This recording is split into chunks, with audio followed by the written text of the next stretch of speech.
पूर्व डीजीपी विक्रम सिंह जी जुड़े हुए हैं। विक्रम सिंह जी, सबसे पहले तो ये जो घटनाएं होती हैं, ये ऐसी घटनाओं को देखकर आपको क्या लग रहा है? क्योंकि यूपी में अगर कहें हम तो 6 घटनाएं हो चुकी हैं। लोहे की रॉड, लोहे के बड़े बड़े जो पीसेज है वो मिल जाते हैं, सिलेंडर देखिए इतना सर बड़ा मिल जाता है। सबसे पहले तो इन घटनाओं को देखकर आपका क्या मानना है? ये ऐसा तो नहीं लग रहा है कि एक कोई शख्स काम कर रहा है, कोई शख्स अगर ये घटना कानपुर में हो रही है, अगले दिन अजमेर में हो रही है, जाहिर तौर पर इसमें कोई ग्रुप ही काम कर रहा होगा और कोई बड़ा ग्रुप होगा। नमस्कार गोनिका जी, विद्वान पैनलिस्ट को भी मेरा नमस्कार। आज हम लोग राजनीति न करके केवल ट्रेन एक्सीडेंट्स के बारे में बात कर लें तो बहुत अच्छा रहेगा। सबसे पहले इसकी भर्त्सना करें, जिसने भी किया है उसका हो सत्यानाश, और अगर हम नहीं करेंगे तो हमारी एटीएस एसटीएफ कर देगी। फरहतुल्लाह गौरी के ऊपर त्यागी जी इनाम की घोषणा करें, 5 करोड़ रुपए उन्हीं के भाई बंधु जाके निपटा देंगे उनको।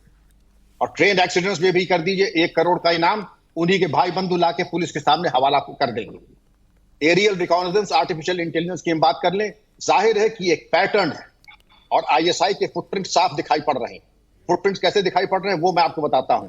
कम खर्च, बाला नशीन, न हींग लगे न फिटकरी, सिलेंडर, सीमेंट ब्लॉक्स, लकड़ी के स्लीपर जो कि सर्वत्र उपलब्ध है, और ज्यादा इसमें कोई पूछताछ नहीं।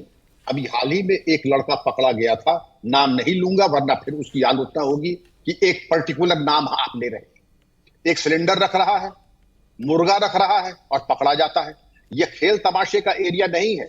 और रेलवे ट्रैक पे त्यागी जी आसपास जिन लोगों ने नाजायज बांग्लादेशियों को बसाए हैं, रोहिंग्या को बसाए हैं, क्या उनकी मर्दमशुमारी, कोई सेंसस, उनकी कोई चेकिंग, कोई इस तरीके की ड्रोन टेक्नोलॉजी कुछ लगाइए जिससे कि ये हो जाए। आपने सही कहा, 18 लाख किलोमीटर लंबी हमारी रेलवे लाइन है, 2.5 करोड़ लोग उस पर रोज सफर करते हैं।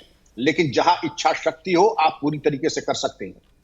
मैं गोनिका जी आपसे मेरा परामर्श होगा कि आपका चैनल बड़ा लोकप्रिय है, हमारे देश में भी देखते हैं, देश के पार भी देखते हैं, मित्र भी देखते हैं, शत्रु भी देखते हैं।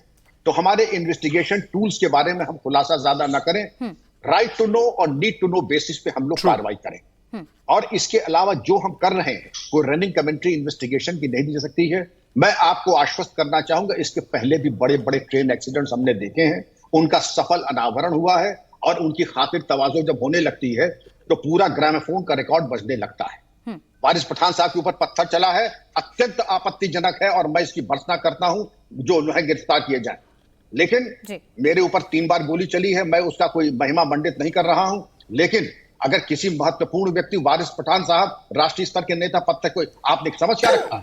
ठीक है, पत्थर। दूसरी चीज ये है, अगर गोली चलाई है, ये मेरा प्रोफेशनल हैजर्ड है, पुलिस में आया हूं तो मेरे ऊपर पुष्प वर्षा नहीं होगी। मैं तैयार होके आया था कि जब कभी जरूरत होगी तो सर कटा करके मां भारती के चरणों में डाल दूंगा मैं। लेकिन ये भी चीज सही है कि मेरे बाद शुभम त्यागी जी की जिम्मेदारी हुई कि मुझको किसने गोली मारी है उसको दस्तयाब करें।